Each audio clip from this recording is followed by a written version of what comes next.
प्रियजन, श्री सीताराम कथा मीमांसा सभा में आप सबका स्वागत है। आज पुनः एक नए चर्चा, नए एपिसोड के साथ मैं अमलकांत पाठक आप सबके समक्ष प्रस्तुत हूँ। आज अंतिम चरण का मतदान चल रहा है। लोग अपने अपने मतदान में लगे हुए हैं। किसी को ये भाषा, ये बातें उनके कानों तक पहुंचेंगी, इसकी संभावना नहीं के बराबर है। ना ही मुझे किसी पार्टी का सपोर्ट करना, ना मुझे किसी पार्टी का विरोध करना। जो जिसको मत देना चाहें वे अपना मत दें, पर मत अवश्य दें। परिवर्तन संसारे, परिवर्तन संसार का नियम है। हम कभी बच्चे थे, फिर जवान हुए, आज सीनियर सिटीजन हैं। ऐसे ही सबका चलता है, पर देश चलता रहता है। देश का रहना आवश्यक है, देश का मजबूत होना आवश्यक है। और देश तभी मजबूत होगा जब उसके नागरिक मतदान के समय अपना मतदान करेंगे। सरकार किसकी बनेगी ये तो मतदान के पश्चात निर्धारित होगा, पर मतदान करना बहुत ही आवश्यक है। सशक्त राष्ट्र के लिए नागरिक का जागरूक होना बहुत ही आवश्यक है। मैं एक छोटी सी चर्चा ज्योतिष की आप सबके समक्ष करना चाहता हूँ। आप इसमें सहभागी बने। 4 जून 2024 को क्या होगा? क्या देश नया नेता चुनेगी अथवा वर्तमान दौर ही चलेगा? अपने अपने कयास, ज्योतिषीय विश्लेषण। जय श्री कृष्ण।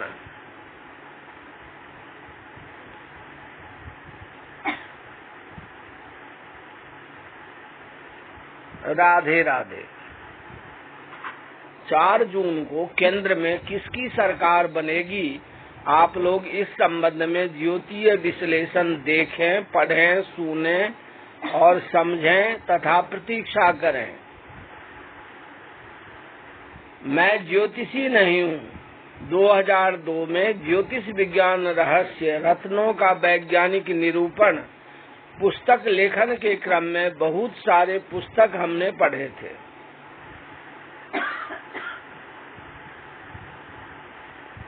ज्योतिष शास्त्र के मुताबिक वर्तमान कर्म का फल 1/3 इसी जन्म में भोगने के लिए मिल जाता है, अर्थात भाग्य से जुड़ जाता है। अब भाग्य क्या होता है तो समझिए। कोई 8 घंटे की मेहनत करता है, 2 आदमी है, एक जैसा मेहनत करता है, एक जैसा पढ़ा लिखा होता है, सारी बातें एक जैसी होती है, फिर भी एक को पारिश्रमिक लाखों में मिलता है, एक को पारिश्रमिक हजारों में मिलता है। यह क्या है? यह भाग्य का खेल है। इसीलिए सतत अच्छे कर्म करने चाहिए ताकि भाग्य मजबूत बने। इसके लिए यह आवश्यक है। कारण भगवान कृष्ण गीता में कहते हैं, ईश्वर तुम्हें एक बार माफ कर भी देंगे, कर्म फल माफ नहीं होता, अर्थात कर्म फल भुगतना ही पड़ता है। तो फिर बुरे कर्म क्यों करो, अच्छे कर्म करो। जो नेता अच्छे कर्म करते हैं वे बार बार चुने जाते हैं। जो केवल जुमलेबाजी करते हैं वो पब्लिक डोमेन से हट जाते हैं। यह कुंडली इस वर्ष की है, अर्थात 4 जून 2024 की है। इसमें मैं आपको 2 बातें कहना चाहता हूँ। 1, 2, 3, 4, 5, 6, 7, 8, 9, 10, 11, 12 यहाँ पे ये लग्न है। इसका 7वां भाव अगर बलवान होगा तो ये भाव कमजोर होगा, ये भाव अगर बलवान होगा तो ये भाव कमजोर होगा। और दोनों भाव यदि बराबर के बलवान होंगे तो टग ऑफ वार जिसको कहते हैं वह हो जाता है। ऐसी स्थिति कम होती है। अक्सर ये भाव मजबूत होगा तो ये भाव कमजोर होगा, ये भाव मजबूत होगा तो ये भाव कमजोर होगा। इसीलिए पहले से सातवें को पहले भाव का मारक भाव कहा जाता है। अर्थात वृक्ष लग्न जब मजबूत होगा तो वृश्चिक लग्न वाले भारतवर्ष के साथ बहुत अधिक लाभ नहीं ले पाएंगे, और जब वृश्चिक लग्न बलवान होगा तो वह भारतवर्ष के लग्न के साथ अर्थात हमारे देश के साथ, हमारे देश से वे अधिक से अधिक लाभ ले पाएंगे। हमारा मुख्य विषय इस समय यही है कि इस बार की स्थिति क्या है। तो मैंने आपको पिछले एपिसोड में बताया था कि इस टाइम जो वृक्ष लग्न है, जो भारतवर्ष की कुंडली है, वह बहुत ही बलवान है, क्योंकि लग्न में गुरु हैं, लग्न में बुध हैं, लग्न में सूर्य हैं और लग्न में लग्नेश शुक्र हैं। और एक खाने का कहना है, खाने का ज्योतिष के संबंध में कहना है, जदा मुस्तरी कर देवा का माने, मुस्तरी मतलब गुरु, जदा चश्म खोरा मतलब शुक्र, जमी बा समाने, जमी अर्थात वृष लग्न और समाने मतलब तुला लग्न।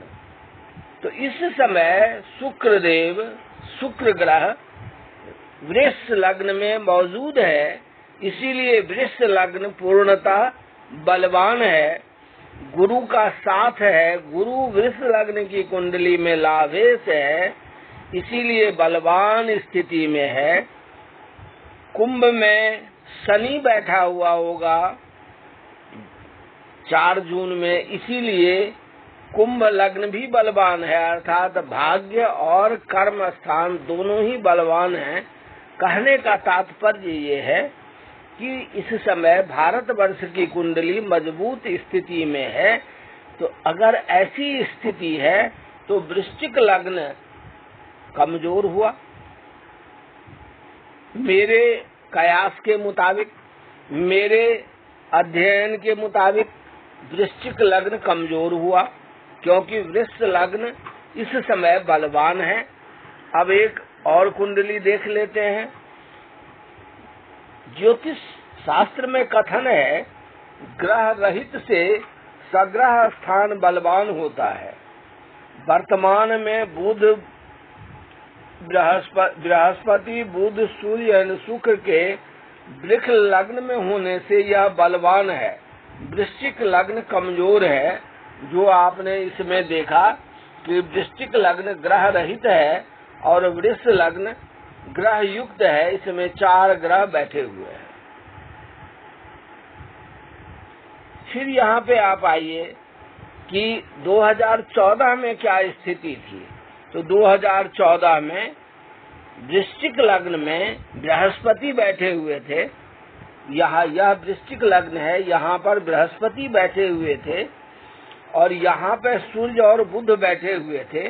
अब आपका प्रश्न होगा कि यहाँ तो दोनों घर में ग्रह बैठे हुए हैं, दोनों घर बलवान है और दोनों लग्न बलवान है। जो हमने टग ऑफ वार की स्थिति बताई, तो टग ऑफ वार में वृश्चिक लग्न बलवान था उस समय, या वृक्ष लग्न बलवान था। तो यहाँ पे सूर्य और बुध वृक्ष लग्न में है। सूर्य यहाँ पे वृष लग्न में अर्थात शुक्र की राशि में है, जो उनके शत्रु राशि है, अर्थात सूर्य कमजोर हो गए। बुध भी यहाँ पे है, वो मित्रस्थ है, मित्र के घर में है, बलवान होना चाहिए। पर ये जिस नवांश में जाके बैठे हैं वह मीन का नवांश है। वही स्थिति सूर्य का है कि वे वृष लग्न में शुक्र के घर में अर्थात अपने दुश्मन के घर में बैठे हैं और नवांश उनको कौन सा मिला हुआ है, तो मीन का लवांश मीन में जाके सूर्य कमजोर हो जाते हैं। सूर्य तापदायी ग्रह है और मीन जलदायी राशि है, तो जल में ऊष्मा की जो शक्ति होती है वह कमजोर हो जाती है, इसीलिए सूर्य और बुध यहाँ बहुत बलवान नहीं हो पाए। वहीं पे गुरु वृश्चिक लग्न में है, वृश्चिक राशि मंगल की राशि है, यहाँ पे बृहस्पति बलवान हो गए, क्योंकि वो मित्र राशि में है, बुध भी यहाँ मित्र राशि में है, परंतु नवांश में कहाँ चले गए, मीन की नवांशी में, जो उनका नीच का नवांश है, इसीलिए बुध वहाँ कमजोर हो गए। यहाँ पे बृहस्पति बलवान रहे, क्यों बलवान रहे, क्योंकि मित्र की राशि में है, मुदित हैं, आनंदित हैं, मित्र के घर में आप जाते हैं, हम जाते हैं, प्रसन्न हो जाते हैं। साथ में जो बृहस्पति को नवांश मिला हुआ है वह मीन का नवांश है, जो उनका खुद का नवांश है, इसीलिए यहाँ पे बृहस्पति आनंदित हैं। इस कारण बृहस्पति केंद्र में हो गए, तो यहाँ पे बृहस्पति बलवान हो गए, इसीलिए 2014 में वृश्चिक लग्न बलवान था, वृष लग्न कमजोर था।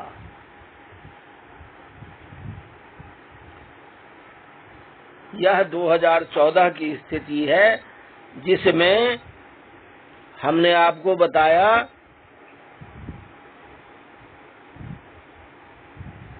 अब ये 2019 का था, 2019 का था यह स्थिति 2019 की थी, 23 मई 2019। अब आप आ जाइए 2014 में।